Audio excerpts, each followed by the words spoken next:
Gente, bom dia, boa tarde, boa noite.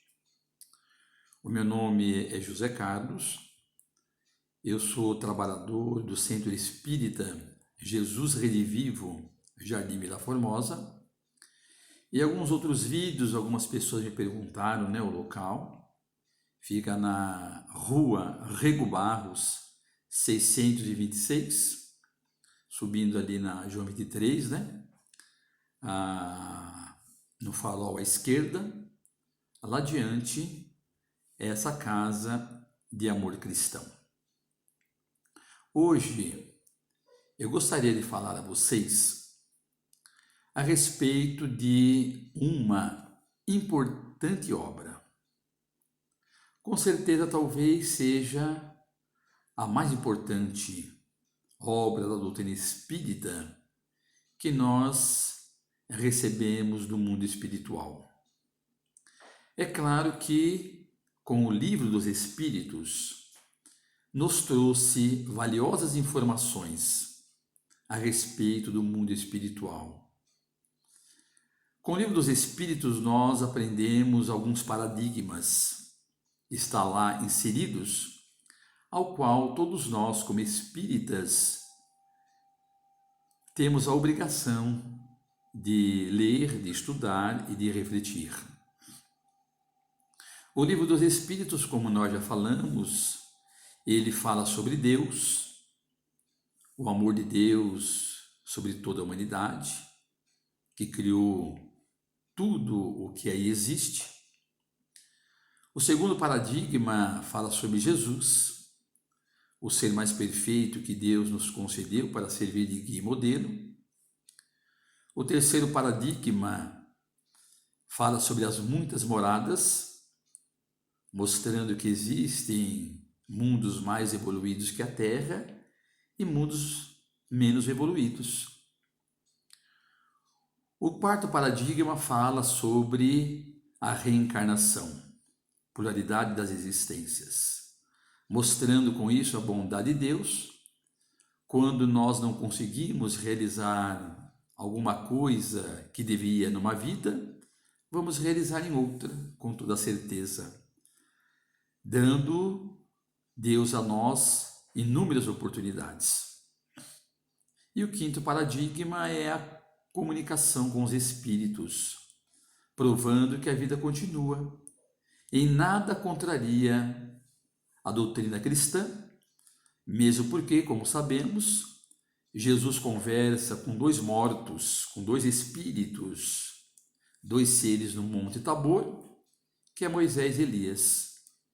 E o próprio Cristo, após ser crucificado, matou a morte e retorna ao convívio dos discípulos amigos. Mas o Livro dos Espíritos nos fala de três questões importantíssimas: de onde viemos, para onde iremos e qual é o objetivo nosso aqui na Terra. E Kardec, ele foi tão feliz, tão inspirado, que ele nos trouxe essa maravilhosa obra, que é uma bússola, que é o maior código de lei, de amor, que nós poderíamos receber do mundo espiritual, que é o Evangelho segundo o Espiritismo. Todos nós que somos espíritas sabemos perfeitamente que esta obra foi lançada no mês de abril, no dia 15, no ano de 1864, e, portanto, nesse 2020, completa 156 anos de publicação, de roteiro de luz, ao qual deve ser por todos nós seguidos. Nós, ao olharmos o Evangelho segundo o Espiritismo, nós vamos vendo a coerência da disposição dos capítulos. Kardec era um grande pedagogo, mas também era uma pessoa muito inspirada pelo plano divino, pelos espíritos amigos, pelo Consolador, pelo Espírito de verdade, inclusive por o seu orientador, Zéfiro. Então, todos nós podemos observar que o Evangelho segundo o Espiritismo, no seu capítulo 1, ele fala de Jesus. E sob o título, Eu não vim destruir a lei. Eu não vim ser contra nada. Nós já tínhamos as leis e os profetas. Mas era importante trazer um resumo simples, direto e objetivo para que nós pudéssemos colocar em prática. E a mensagem de Jesus é tão simples. É de uma profundidade tal que nós, além de não conseguirmos interiorizá-la na sua profundidade, até hoje não conseguimos também colocar em prática. Que as duas mensagens do Cristo sintetizada é amar a Deus sobre todas as coisas e ao próximo como a si mesmo. Então nós vamos observar que no capítulo 1, Jesus não veio ser contra nada, não veio brigar com ninguém, veio sim nos trazer através do seu exemplo a mensagem maior. Ele inicia o seu ministério com amor e termina com perdão. Lembrando que Deus amou o mundo de tal maneira que nos deu o seu Filho unigênito, para que todo aquele que nele crê não pereça, mas tenha a vida eterna. Toda a epopeia de Jesus tem como base o amor. E o seu amor foi tão grandioso, porque depois dele ser perseguido, preso, julgado, condenado, carregou a sua própria cruz, foi crucificado, e no alto do madeiro, de braços abertos, ele olha para todos nós, que naquele tempo lá estávamos, numa situação de muitas dúvidas e incertezas, e amorosamente nos diz: Pai, perdoai-lhes, porque não sabem o que fazem. Mas continuando lendo o Evangelho, nós vamos observar que no capítulo 2, ele diz que o meu reino não é deste mundo. Ele não veio concorrer com ninguém. Não veio tomar reino de ninguém, nem cadeira honrosa de quem quer que seja. Jesus chega numa época onde havia inúmeros reinos, reis, nobres, mas ele fala que meu reino não é deste mundo. E lendo o Evangelho nós vamos ver que o seu reino é transcendental. É dentro de nós. É buscar a renovação do espírito, porque ele mesmo afirmou que das ovelhas que o Pai lhe confiou, nenhuma seria perdida. O meu reino está acima de toda e qualquer questões transitórias, porque tudo que nós temos aqui é transitório. Por mais que nós abarcamos riquezas, poder, bens, tudo isso um dia vai ficar. E voltaremos para o verdadeiro reino, para a verdadeira morada, que é o mundo espiritual. No terceiro capítulo, nós vamos encontrar que há muitas moradas na casa do meu Pai. Ou seja, existem lugares mais evoluídos que a Terra e lugares menos evoluídos que a Terra. Existem lugares espirituais onde existem a luz, o amor imperando. E existem lugares também onde as trevas dominam aqueles que não tiveram um comportamento digno com aquilo que deveriam realizar. Então as moradas são as mais inúmeras. E aí muitas vezes, chegando no final da vida, nós tomamos posse desse conhecimento da continuidade da vida e perguntamos: e agora? E Jesus, através do Evangelho, nos diz: ninguém pode ver o reino de Deus se não nascer de novo. E aí entra a bondade de Deus, dando a todos nós novas oportunidades de reencarnarmos, de tomarmos um outro corpo, para, através de um aprendizado, através das práticas do bem, da caridade, do amor, da solidariedade, podermos crescer espiritualmente. Se os homens aqui, sendo imperfeitos, dão aos seus irmãos oportunidades inúmeras, por que Deus seria diferente? Nós, como professores, sabemos perfeitamente que quando o aluno não corresponde àquilo que deveria ser naquele ano, ao repetir, no ano seguinte tem uma nova oportunidade. E ao dedicar-se aos estudos, será promovido e atingirá o objetivo que ele tanto almeja. Quantas pessoas inúmeras são presas e a justiça lhe dá a ela uma condicional, novas oportunidades para estar inserido futuramente no meio social. E agora Deus? E Deus que nos criou simples e ignorantes, mas propenso à evolução. Deus que é justiça, que é amor, que é bondade, que é onisciência, que é onipresença, que é onipotência, que sabe do ontem, de amanhã e do hoje. E aí nós vamos lendo o livro dos Espíritos, vamos analisando, vamos refletindo sobre o Evangelho segundo o Espiritismo, e ao estarmos aqui nós vamos vendo que, encontrando no capítulo 5, bem-aventurados os aflitos. Mas é bem-aventurados os aflitos não aqueles que estão em aflição para prejudicar, para delinquir, para realizar coisas ruins. Bem-aventurados os aflitos que aceitam as provações com dignidade e amor, sejam elas quais forem. Por isso a mensagem do Cristo: amar a Deus sobre todas as coisas.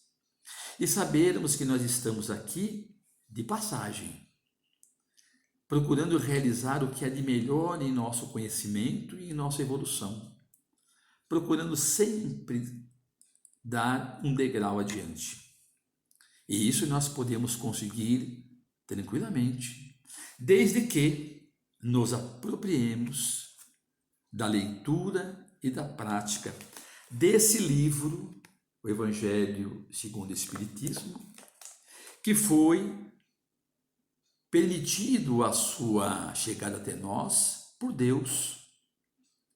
Aliás, não somente a sua permissão, como foi dado por Deus.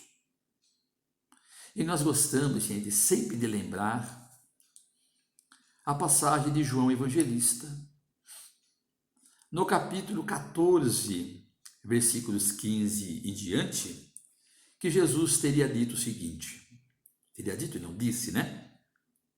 Se me amardes, guardai os meus mandamentos, e eu pedirei ao Pai que vos mande o Consolador prometido, o Espírito de verdade, para que fique eternamente convosco. Ele terá como objetivo principal ensinar-vos todas as coisas e lembrar outras tantas que por ora com certeza haverão de esquecer. Percebe? Eu pedirei ao Pai para que vos mande o Consolador prometido, o Espírito de verdade. E aí nós vamos encontrar no Evangelho segundo o Espiritismo inúmeras comunicações, muitas comunicações do Espírito de verdade, de entidades sublimes, trazendo para todos nós esse verdadeiro código de amor ao qual deveremos interiorizar e colocar em prática. E no próprio capítulo 6, nós temos mensagem do Cristo Consolador.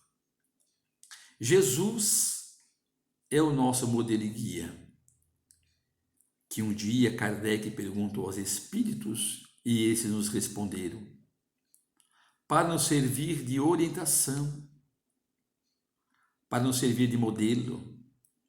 Jesus, o ser mais sublime que veio à Terra, renunciando às regiões mais sublimes as regiões de luzes, foi abaixando o seu padrão vibratório e permaneceu conosco.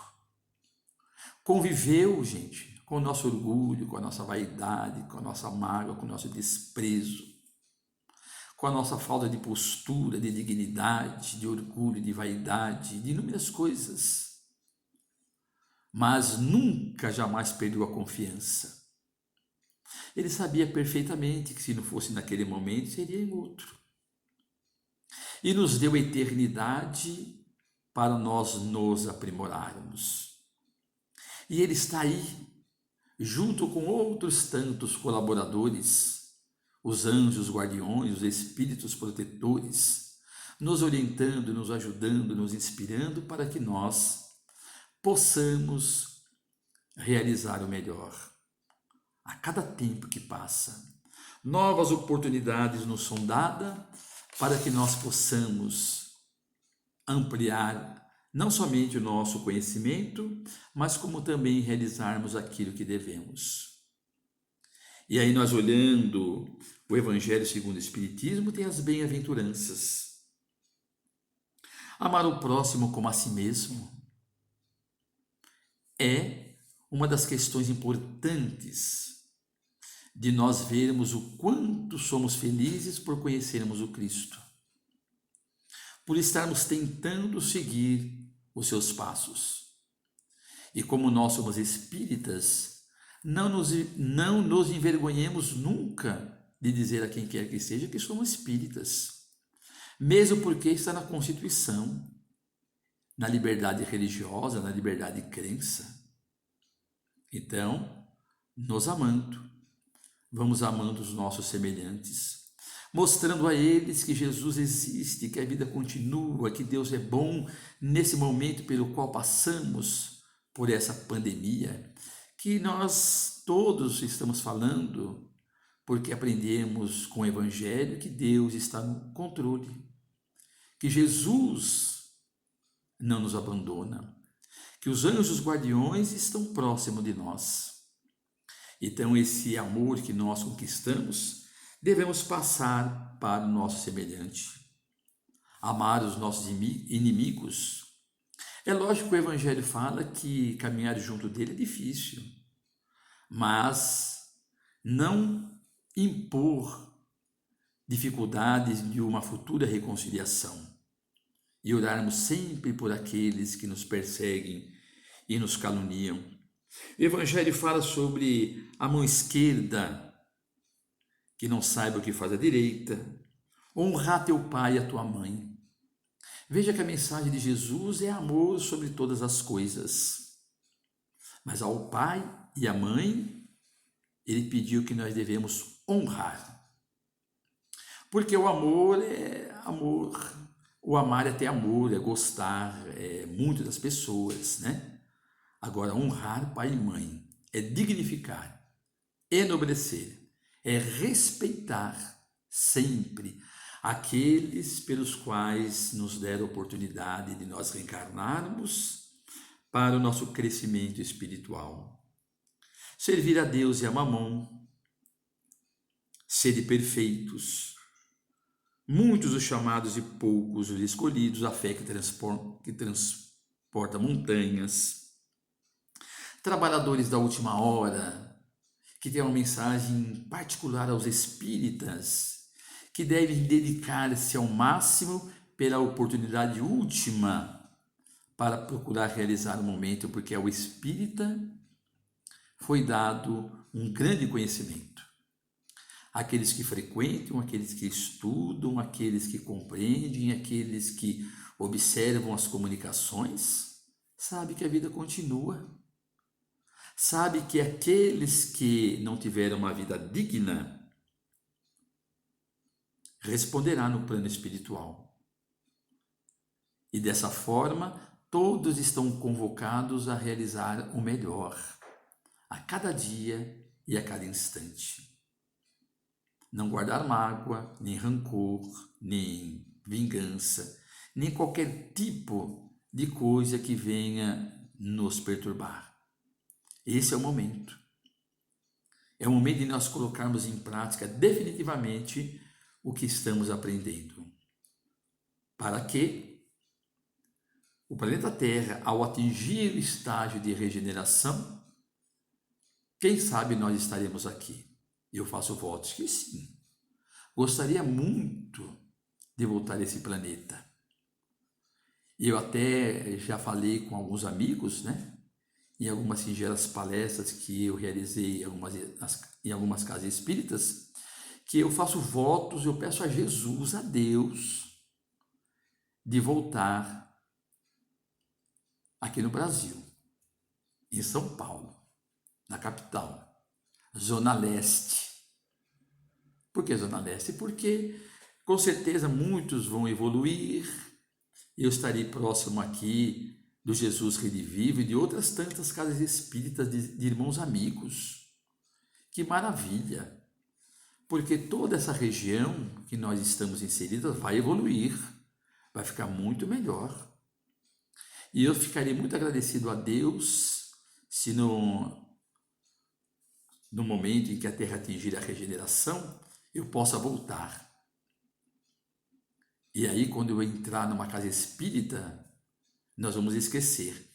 Mas nós vamos sentir uma grande alegria em nosso coração, novamente junto aos amigos, né? Porque a verdadeira família espiritual sente essa alegria, essa felicidade de estar juntos com aqueles que pensam da mesma forma, colhem os mesmos ideais, caminham no mesmo sentido. Isso muito nos conforta, muito nos ajuda espiritualmente. E o Evangelho segundo o Espiritismo não nos diz também não pôr a candeia debaixo do alqueire, né? Esse conhecimento tem que ser revelado. Buscar e achareis, dar de graça o que de graça recebestes. O Evangelho segundo o Espiritismo tem 28 capítulos. 27 capítulos nos chamando a nossa reforma íntima. Mas ainda nos falta forças muitas vezes. Mas no capítulo 28 está inserido a coletânea de preces. E aí existe muitas preces ali inseridas para nós lermos e vermos a sua importância. Então, se faz necessário que todos nós, espíritas, ao levantarmos, agradecermos pela noite. Antes de deitar, agradecermos pelo dia transcorrido. Quantas bênçãos! Nós acordamos, trabalhamos, estudamos, estamos com a família, podemos nos alimentar, tomar água, respirar, olhar, enxergar, gesticular, caminhar. Independentemente. Quantos benefícios nós temos? E Deus está aí há 40, 50, 80 ou mais anos, olhando por nós, querendo de nós o melhor. Existe uma mensagem muito simples, né? Que um dia alguém muito cansado, que tinha o hábito de orar, mas naquela noite ele foi deitar. Mas Deus estava presente, o ajudando, o amparando e dizendo: ah, meu filho, dorme em paz. Hoje você está muito cansado, não pôde agradecer o tanto de benefícios que eu lhe fiz. Mas não tem problema, eu te amo. Estaria aqui lhe protegendo para que você tenha uma noite de conforto e de paz. Durma em paz. Então, veja que o amor de Deus para nós é grandioso. E mesmo no dia seguinte, quando acorda e não consegue elevar o pensamento, você quer a Deus e dizer muito obrigado, Deus está a postos. E dizendo: eu lhe protegerei durante todo o dia, todo instante. Não importa que você não pense em mim. O importante é que eu lhe amo, que eu lhe quero bem. E eu farei de tudo para que você, ao transcorrer esse dia, retorne à sua família. retorne à tua casa, junto dos seus entes queridos, para que a alegria, para que a felicidade esteja sempre juntos. Por isso, meus queridos amigos, é muito importante que nós confiemos em Deus. É muito importante que nós tenhamos em nossa mente essa certeza de que Deus está no controle, que Jesus está próximo de nós. Como nesses dias, para nós encerrarmos, eu ouvi uma historinha muito simples, mas de um fundamento muito importante.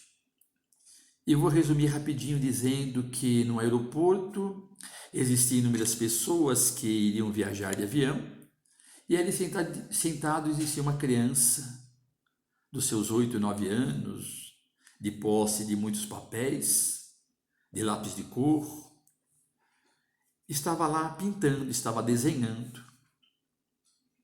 E logo mais foram chamados para adentrar no avião.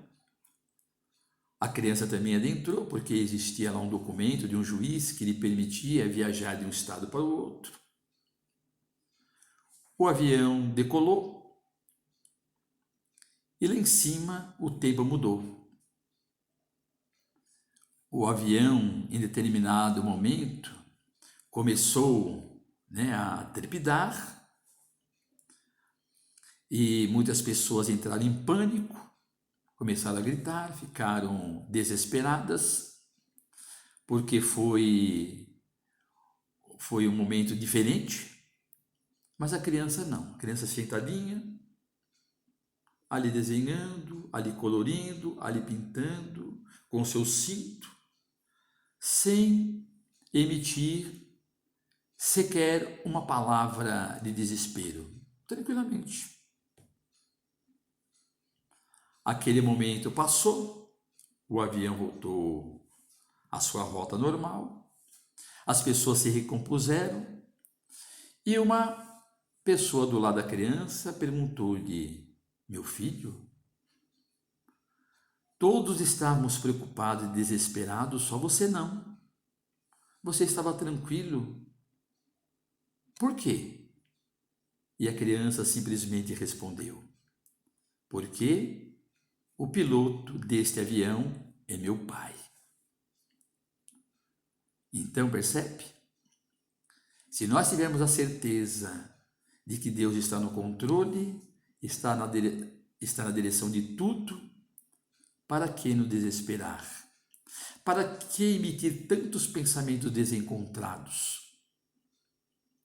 Deus está no controle. Deus está no leme. Deus está no comando dessa grande nave, que todos sabemos que está viajando há bilhões e bilhões de anos. Não sabemos de onde veio e nem para onde vai, mas estamos nessa nave, sob a regência de Deus, sob o controle do Pai, sob as bênçãos de Jesus, que nesse momento nós pedimos que a todos abençoe, que a todos protejam, que a todos dê o que há de melhor, a vocês que estão nos ouvindo e também a todos aqueles ligados aos seus corações. Muita paz, muita luz, muita confiança. Obrigado pela oportunidade de me ouvir e quando puderem, por gentileza, gostaria de lembrar que meu nome é José Carlos e se vocês tiverem essa lembrança na memória, peça a Deus por mim, porque um dia perguntaram ao Chico: Chico, você precisa de prece? E ele respondeu: e depressa. Boa noite, bom dia ou boa tarde e muita paz a todos. Obrigado.